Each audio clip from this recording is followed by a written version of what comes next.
মান কামা লাইলাতুল কদরি ঈমানান ওয়া ইহতিসাবা গুফিরা লাহু মা তাকাদ্দামা মিন যামবি।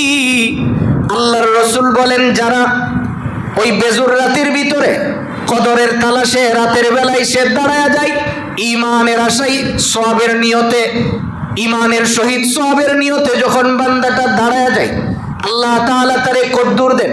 নবীজি কয়, 1000 মাস দাঁড়ায়া দাঁড়ায়া নফল নামাজ পড়লে যে সওয়াব হয়, 1000 মাসের চেয়েও বেশি সওয়াব আল্লাহ তাকে দান করেন। সুবহানাল্লাহ।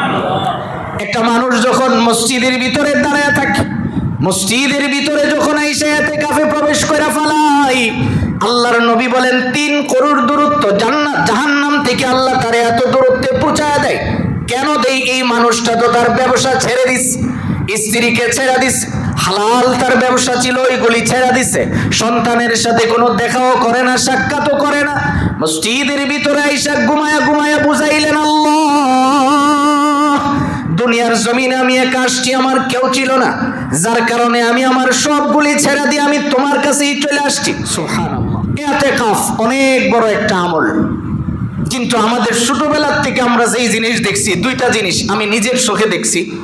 একটা হলো আমাদের গ্রাম দেশে আগে কুরবানির সময় একটা গরু হাল চাষ করতে করতে করতে করতে এটা আর যোগ্য না, এবার নিয়ত করে আল্লাহ যদি বাঁচায় রাখে আগামীতে এটা কুরবানি দিয়ে দিব।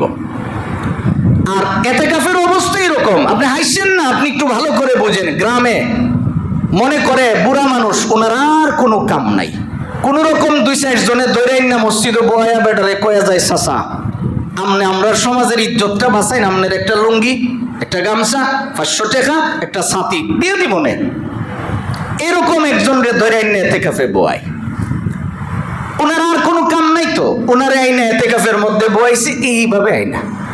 এখন ফিরিস্তা যদি আপনার জিগাই, কিরে তোরা জন বেড়াই তোরা বললি না, কি করলি? তো জন বেড়ের কাম হলো ওই রাজবাড়ি ডালের ওই পারে বড় বড় বাজারে জুতা কিনবো, এটা কিনবো, এটা কিনবো, তো উনি ইতিকাফে বসবে কেন?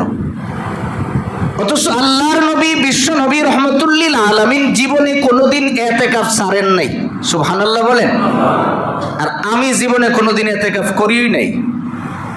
তাইলে রাসূল যদি আমারে জিজ্ঞেস করে যে আমলটা আমি নিজে ছাড়ছি না, তুই যে একদিনও করলি না, আমি না আশিকে রাসূল?